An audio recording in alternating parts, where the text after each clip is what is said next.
नमस्ते, Boston south station में स्वागत है। आज हम बोस्टन की एकमात्र स्लीपर सेवा लेकशोर लिमिटेड से शिकागो जा रहे हैं।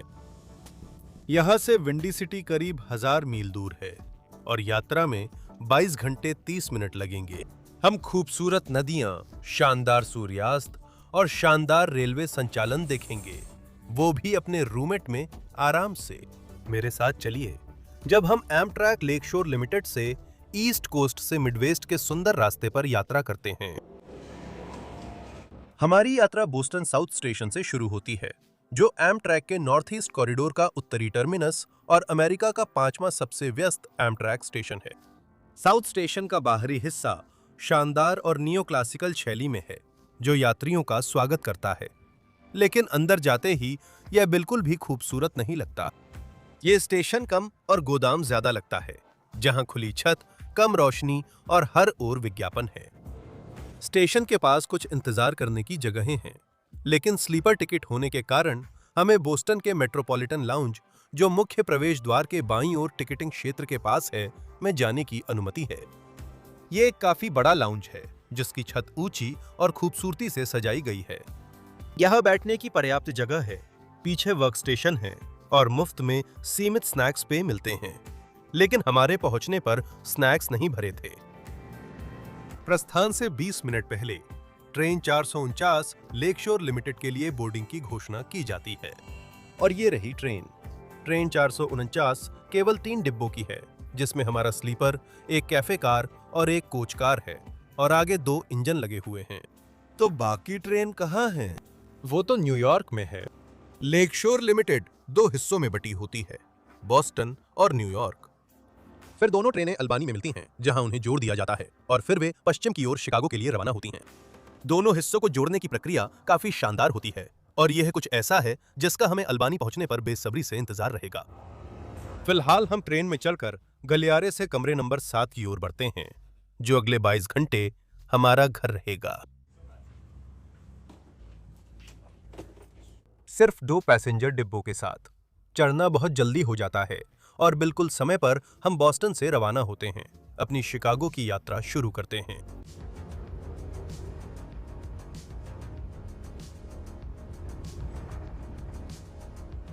हम बोस्टन से पश्चिम की ओर मैसाचुसेट्स होते हुए निकलेंगे।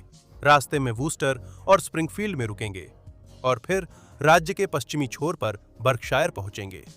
ऑल्बेनी में हम न्यूयॉर्क के हिस्से से मिलते हैं और ट्रेन से सफर शुरू करते हैं। सिराक्यूज, रोचेस्टर, बफेलो में रात रुकते हैं, और पटरियां पेंसिल्वेनिया, ओहायो में एरी झील के दक्षिणी तट से गुजरती हैं। सुबह हम पूर्वी इंडियाना के एल्खार्ट और साउथ बेंड से गुजरते हैं, जो क्रमशः दिन के दूसरे पड़ाव और शिकागो से पहले की दूसरी आखिरी स्टेशन है।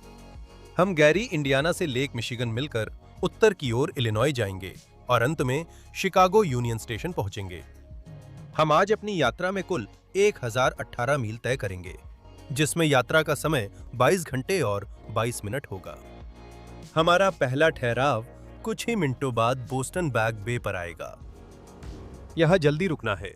हमारे साथ ट्रेन गाय 649 है, और रायली रापोसा लैंसडाउन पर हमें विदा करने आई हैं।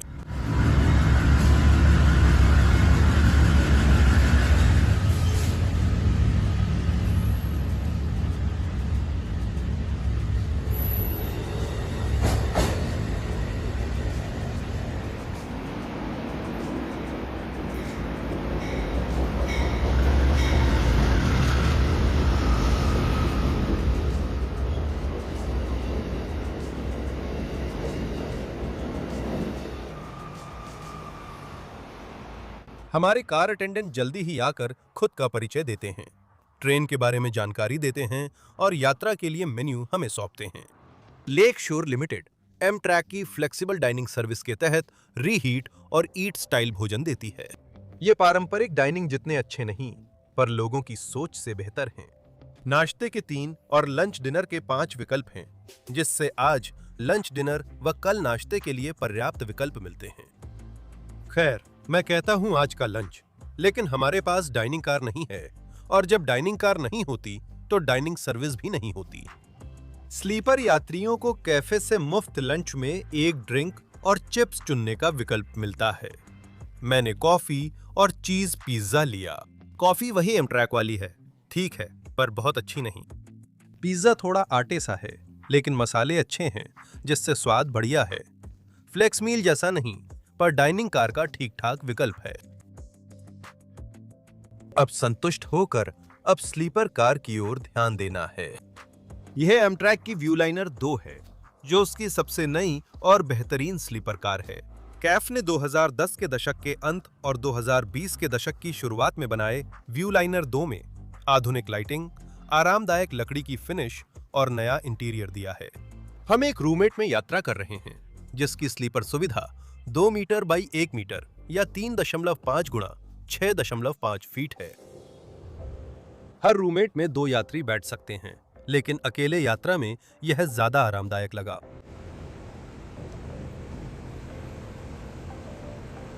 दिन में आपको 2 आरामदायक कुर्सियां मिलेंगी, जिनमें एक थोड़ी सकरी है, ताकि सिंक और सीढ़ियों के लिए जगह बन सके। हर सीट के ऊपर लाइटिंग और कमरे के कंट्रोल्स का एक सेट होता है।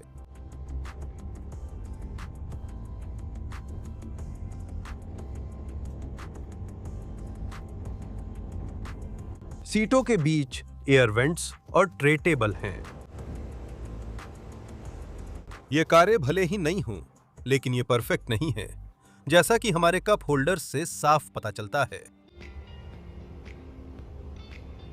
किसी भी व्यूलाइनर रूममेट की सबसे अच्छी खासियत और पुराने व्यूलाइनर 1 के मुकाबले सबसे बड़ा अपग्रेड सिंक और फुल वैनिटी है।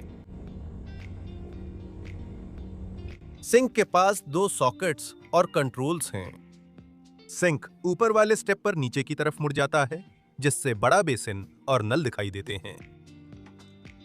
अब हमारे पास सिंक है, लेकिन टॉयलेट नहीं। पुराने व्यूलाइनर अपने कमरे के अंदर बने टॉयलेट के लिए मशहूर हैं, जो निचले स्टेप के नीचे होता है। व्यूलाइनर 2 डिब्बों ने कमरे की सुविधा हटाकर हर कोच के दोनों सिरों पर साझा बाथरूम बना दिया। मुझे ये फैसला पसंद है, क्योंकि मुझे टॉयलेट के पास सोना अच्छा नहीं लगता, लेकिन जो यात्री ज्यादा चल नहीं सकते या साझा सुविधा नहीं चाहते, उन्हें टॉयलेट की कमी खलेगी। व्यूलाइनर 2 में स्टोरेज स्पेस कमाल का है।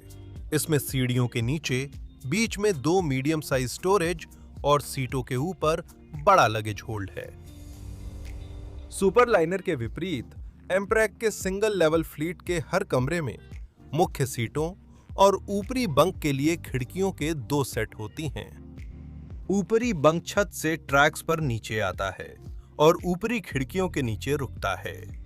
जब रात होगी तो हम सोने की व्यवस्थाओं पर और गहराई से नजर डालेंगे। रूममेट छोटे आकार के बावजूद अकेले यात्रियों और जोड़ों के लिए बेहतरीन विकल्प है। कार के पिछले हिस्से में 2 मुख्य सुविधाएं हैं, बाथरूम और शावर। हर बाथरूम बहुत अच्छा और काफी बड़ा है, भले ही वो दिव्यांग जन अनुकूल बाथरूम न हो। रूममेट यात्रियों के लिए शावर हॉलवे के दूसरी तरफ है और दरवाजा खोलते ही बड़ा व अच्छा शावर स्टॉल मिलता है। मुझे व्यू लाइनर में सफर करना हमेशा पसंद है। यह दिखाता है कि स्लीपर कारें कैसी होनी चाहिए।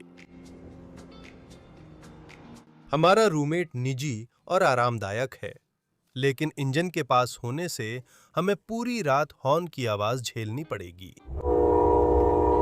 बाहर का नजारा काफी समय पहले ही मध्य मैसाचुसेट्स के सुंदर जंगलों में बदल गया था। हमारी खिड़की के बाहर खेत और दलदल एक दूसरे की जगह लेते रहते हैं। जंगल की लंबी पट्टियां पटरियों के बिल्कुल पास आ जाती हैं, जैसे पेड़ भी ट्रेन पर चढ़ना चाहते हों।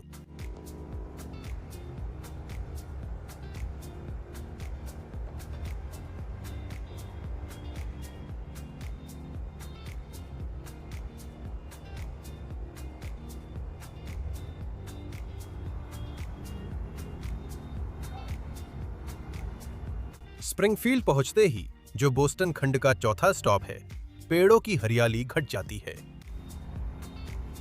स्प्रिंगफील्ड से निकलकर हम कनेक्टिकट नदी पार करते हैं, जहां प्रशंसक और एंडर दूसरी तरफ हमें देखने को तैयार हैं।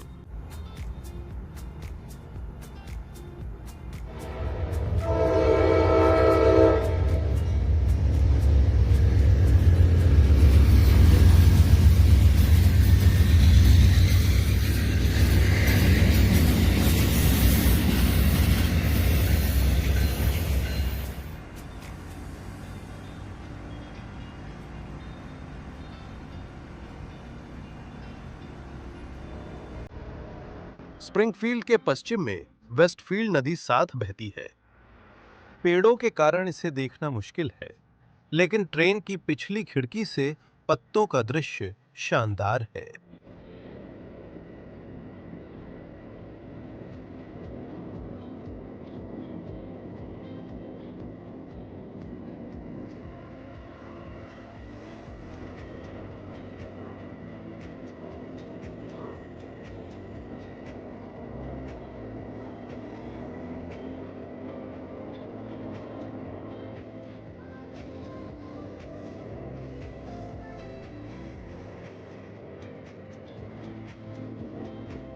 पिट्सफील्ड से गुजरने का मतलब है हम अब बर्कशायर क्षेत्र में हैं।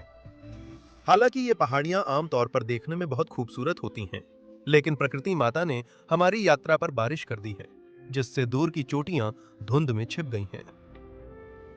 छोटे छोटे झीलें पटरियों के पास बिखरी हुई हैं, जिनका पानी पेड़ों की कतार और ऊपर के टूटे हुए आसमान को प्रतिबिंबित करता है।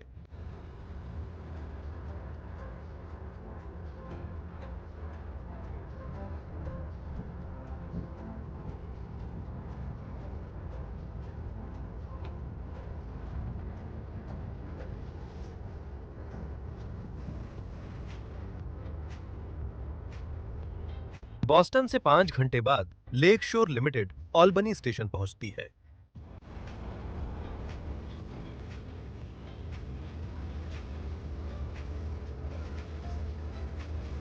हालांकि एएलसी 42 अब एमट्रैक की मुख्य इंजन बन चुकी है। आज हमारी ट्रेन दो P42 डीसी लोकोमोटिव्स नंबर 113 और 111 द्वारा चलाई जा रही है, जो ट्रेन 449 के आगे लगी हैं। इनमें से एक इंजन एमट्रैक की नई फेज 7 लिवरी में रंगी हुई है। ऑल्बनी में लेक शोर लिमिटेड पर पहली ब्रेक है और यहीं हम न्यूयॉर्क ट्रेन से जुड़ेंगे। और बात करें तो लो वे अब आ रहे हैं। आगे 3 P32 एसी इंजन हैं, जिनके पीछे एक बैगेज कार, स्लीपर, डाइनर और कोच कारों का मिश्रण है।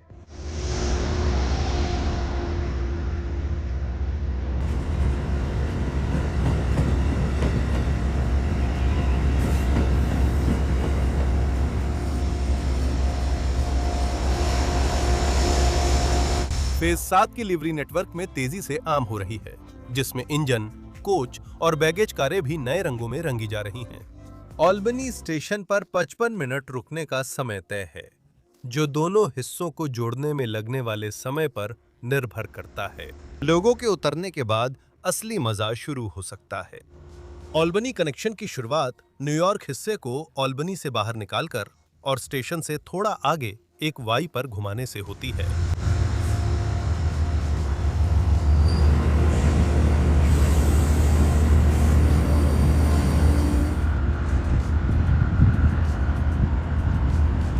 अब उल्टी दिशा में ट्रेन वापस स्टेशन में आती है और इंजन अब ट्रेन के पीछे होते हैं।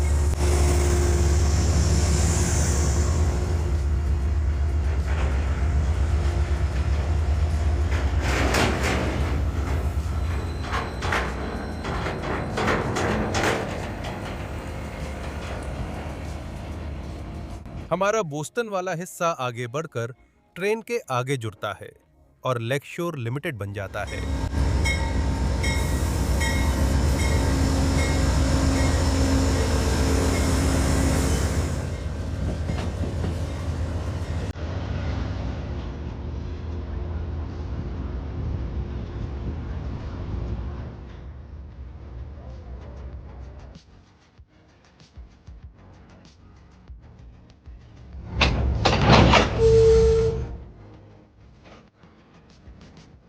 अब दोनों हिस्से एक होकर लेकशोर लिमिटेड शिकागो पश्चिम जाने को तैयार है।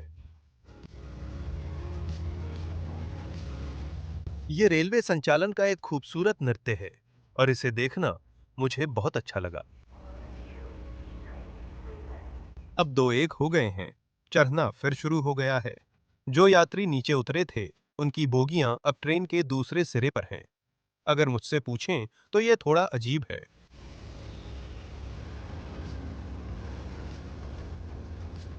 फिर से ट्रेन में चढ़ने के बाद अब रवाना होने का समय है। हम हडसन नदी पार करते हैं। सूर्यास्त में आसमान सुनहरा हो जाता है।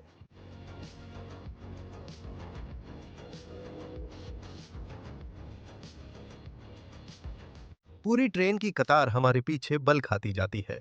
अब ट्रेन 3 गुना लंबी हो गई है।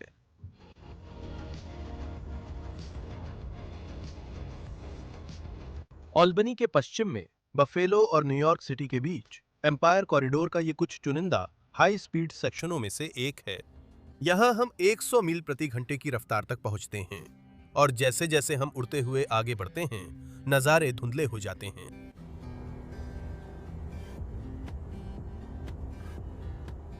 स्चेनेक्टिडी में हम मोहॉक नदी से मिलते हैं और जैसे ही सूरज ढलने लगता है, हमें कुछ वाकई शानदार नजारे देखने को मिलते हैं।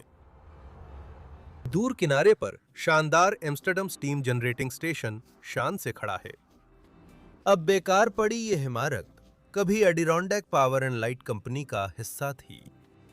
1950 के दशक से संचालन में न होने के बावजूद ये इमारत अब भी बेहतरीन हालत में है। इसकी अनोखी चिमनियां आसमान में ऊंचाई तक पहुंचती हैं। अब ये पावर स्टेशन रोशनी नहीं देता, लेकिन सूरज की नारंगी रंदतें मोहॉक नदी पर खूबसूरती से चमकती हैं।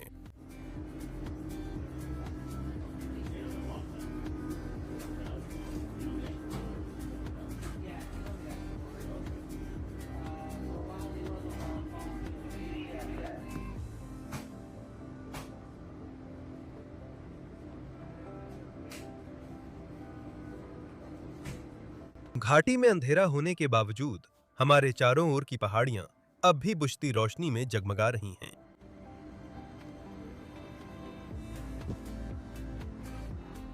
और जल्द ही क्षितिज पर सिर्फ नारंगी चमक बचती है।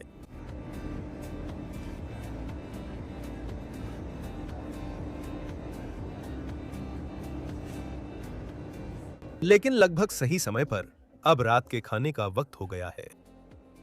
न्यूयॉर्क वाले हिस्से के साथ डाइनिंग कार भी जुड़ गई, जिससे अब हम फ्लेक्सिबल डाइनिंग मेन्यू का आनंद ले सकते हैं। एमट्रैक की सभी सिंगल लेवल डाइनिंग कारें व्यू लाइनर 2 हैं, जिनके एक छोर पर डाइनिंग एरिया और दूसरे पर किचन होता है। फ्लेक्सिबल डाइनिंग मेन्यू में दोपहर और रात को 5 विकल्प मिलते हैं। मैंने बटर चिकन के बारे में बहुत सुना था, तो वही ऑर्डर किया या कोशिश की। शायद सबने उसके बारे में अच्छा सुना था, और जब मैं पहुंचा, कार में वो पूरी तरह खत्म हो चुका था। कोई बात नहीं, उनके पास मेरी दूसरी पसंद बीफ पैप्रिकाश अभी भी भरपूर था। डिनर दिखावटी नहीं है। हमें मुख्य डिश, साइड सलाद, रोल और मिठाई में बटर केक एक साथ मिलता है, और डिनर के साथ एक मुफ्त अल्कोहलिक ड्रिंक भी मिलती है, जिसमें बियर, वाइन और स्पिरिट्स शामिल हैं। सलाद असल में सिर्फ लेटिस का कटोरा है, जो मुझे ठीक लगता है। कुछ हरी सब्जियां होना न होने से बेहतर है। रोल गरम और हल्का है। हमारा मुख्य व्यंजन बीफ पाप्रिकाश एक हंगेरियन डिश है, जिसमें पास्ता और ब्रेज्ड बीफ मीठी पाप्रिका सॉस में होता है, इसलिए इसका नाम पाप्रिकाश है। ये दिखने में खास नहीं, पर स्वाद जबरदस्त है। बीफ के साथ पाप्रिका का स्वाद शानदार तरीके से उभर कर आ रहा है, और इसमें बीफ भी भरपूर मात्रा में है। मुझे हमेशा चिंता रहती है कि इन डिशों में मांस कम होता है, लेकिन इसमें बिल्कुल भी कंजूसी नहीं की गई है, और मुझे ये बहुत पसंद आया। और मिठाई के लिए एमट्रैक की सभी मिठाइयों में सबसे बेहतरीन बटर केक है। डिनर खत्म करते ही हम सिरैक्यूज, न्यूयॉर्क पहुंचते हैं। यात्रा का दूसरा ताजा हवा ब्रेक। सूरज डूबने के बाद ज्यादा कुछ नहीं दिखता, पर लंबी यात्रा में ताजी हवा अच्छी लगती है।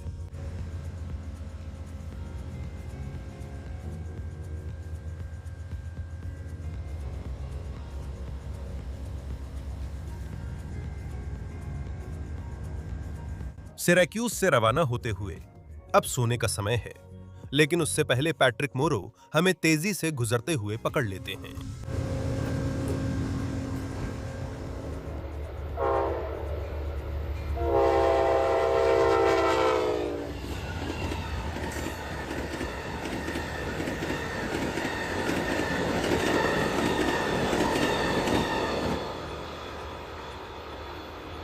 अपने कमरे में लौटने पर कार अटेंडेंट ने सीटें बिस्तर में बदल दी। निचला बंक करीब 6 फीट लंबा है, यानी रूममेट जितना लंबा। मीट्रिक दर्शकों के लिए यह करीब 2 मीटर है। ऊपरी बंक नीचे आकर इससे मिल जाता है, जिससे हमारे रूममेट का दिन से रात में बदलना पूरा हो जाता है। ऊपरी बंक नीचे वाले से थोड़ा छोटा है, क्योंकि उसके दोनों सिरों पर बेड फ्रेम और गाइड रेल लगी होती हैं। यह इतना लंबा है कि मेरी 6 फुट 3 इंच हाइट उसमें आ सकती है।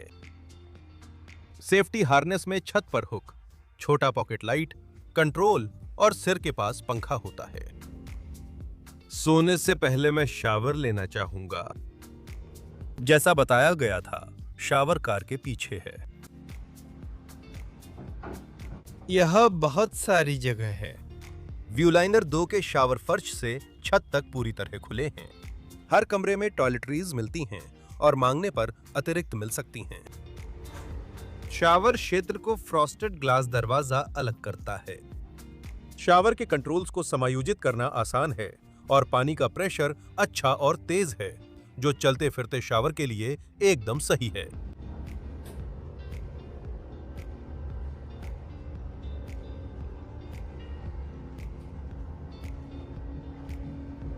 तैयार होकर हम कंबल में सोने जाते हैं और पहले दिन की लाइट्स बंद कर देते हैं।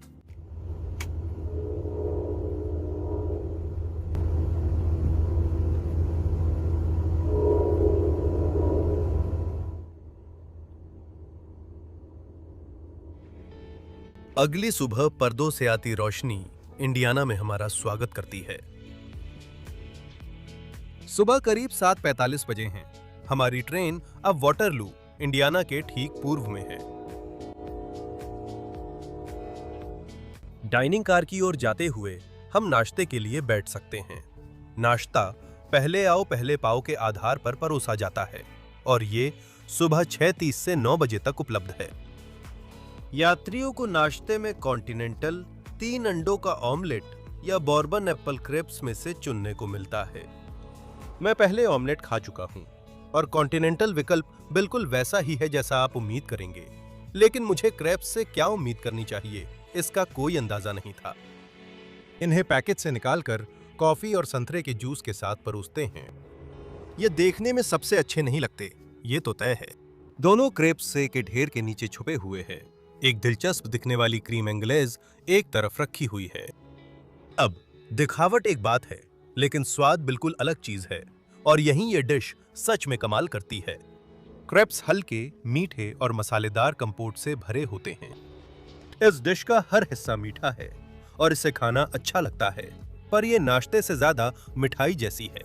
कुल मिलाकर यह काफी अच्छा है और ज्यादातर दूसरी ट्रेनों में मिलने वाले पारंपरिक अंडे वाले नाश्ते से यह एक अच्छा बदलाव है। नाश्ते में ड्रिंक्स मिलती हैं, पर आमतौर पर हमारी स्लीपर में भी कॉफी रखी होती है, जिसे हम सुबह भर धीरे धीरे पी सकते हैं। मैं आमतौर पर इसलिए कह रहा हूं क्योंकि हमारी स्लीपर में कॉफी नहीं थी। मुझे नहीं पता कि हमारे अटेंडेंट भूल गए या इस यात्रा के लिए कॉफी मेकर उपलब्ध नहीं कराया गया था, लेकिन जो भी हो, मैं थोड़ा निराश हूं। लेकिन इसमें कोई चिंता की बात नहीं है, क्योंकि हम जल्द ही शिकागो पहुंचने वाले हैं और वहां और कॉफी ले सकते हैं। साउथ बेंड से हडसन लेक तक हमारे साथ इंडियाना की साउथ शोर लाइन चलती है, जो अमेरिका की कुछ विद्युतीकृत रेल लाइनों में से एक है। मुख्य लाइन शिकागो के मिलेनियम स्टेशन को साउथ बेंड इंडियाना से जोड़ती है। हाल ही में 8 मील लंबा मोनोन कॉरिडोर विस्तार खुला, जिससे मुनस्तर डायर स्टेशन तक 3 नए स्टेशन जुड़े।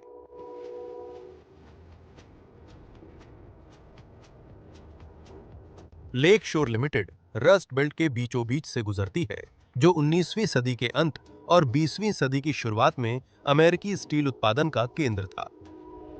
1950-600 के दशक में अमेरिकी स्टील उत्पादन गिरा, जिससे कई रस्ट बेल्ट शहर केवल अपनी पुरानी छाया रह गए। इसे देखने के लिए गैरी, इंडियाना सबसे अच्छी जगह है।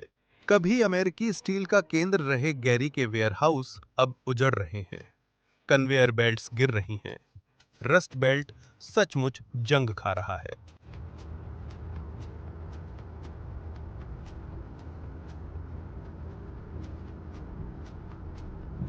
कम से कम उत्तरी इंडियाना से होकर हमारा सफर हमें लेक मिशिगन की एक झलक जरूर दिखाता है।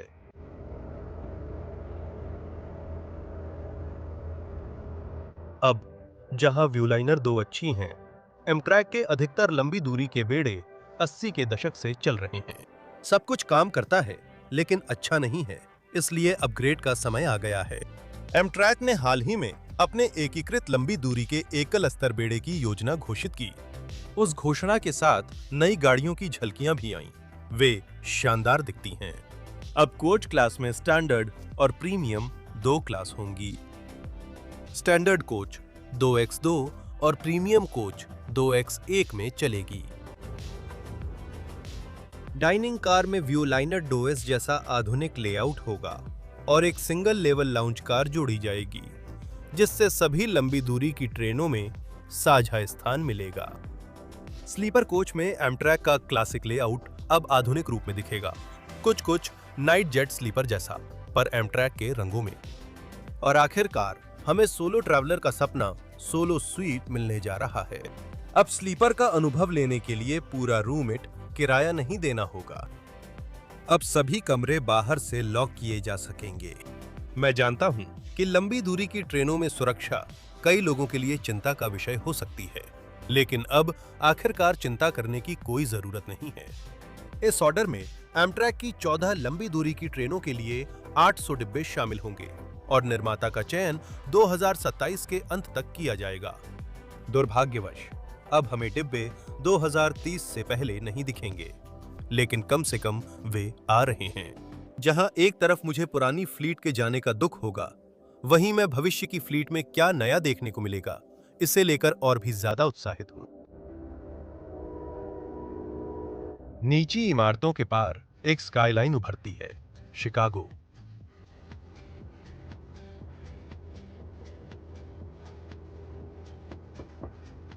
आखिरी कुछ मील धीरे धीरे गुजरते हैं, यहां तक कि शिकागो की एल ट्रेनें भी तेजी से आगे निकल जाती हैं।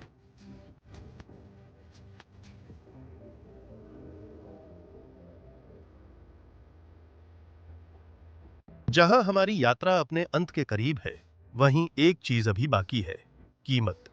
बोस्टन से शिकागो की हमारी यात्रा के लिए मैंने सच कहूं तो हैरान कर देने वाली $1037 की रकम चुकाई। ये बहुत ज्यादा है, खासकर जब बोर्ड पर 24 घंटे से कम समय और फ्लेक्सिबल डाइनिंग हो। आमतौर पर मैं इसे सही ठहराने की कोशिश करता, लेकिन इस बार इसे सही ठहराना मुश्किल है। हाँ, कुछ हिस्सों में नज़ारे अच्छे हैं, लेकिन लाउंज कार नहीं है और बोस्टन से लंच ना मिलना वाकई बुरा है। माना कि अगर आप पहले से बुकिंग करें तो आपको कम दाम में कमरा मिल सकता है। उदाहरण के लिए, मैं इसी रूट पर 2 महीने पहले बुकिंग करने पर $711 में रूममेट्स पा सकता हूं। लेकिन असलियत में अगर आप स्लीपर का अनुभव लेना चाहते हैं तो अपने पैसे बचाइए और किसी पश्चिमी लंबी दूरी की ट्रेन में यात्रा बुक कीजिए। आपको पारंपरिक डाइनिंग, एक लाउंज कार और संयुक्त राज्य अमेरिका के सबसे बेहतरीन नजारों में से कुछ देखने को मिलेंगे। हम एमट्रैक के शिकागो यार्ड से गुजरकर यूनियन स्टेशन की सुरंगों में पहुंचते हैं और ट्रेन लाइन के अंत में रुकते हैं।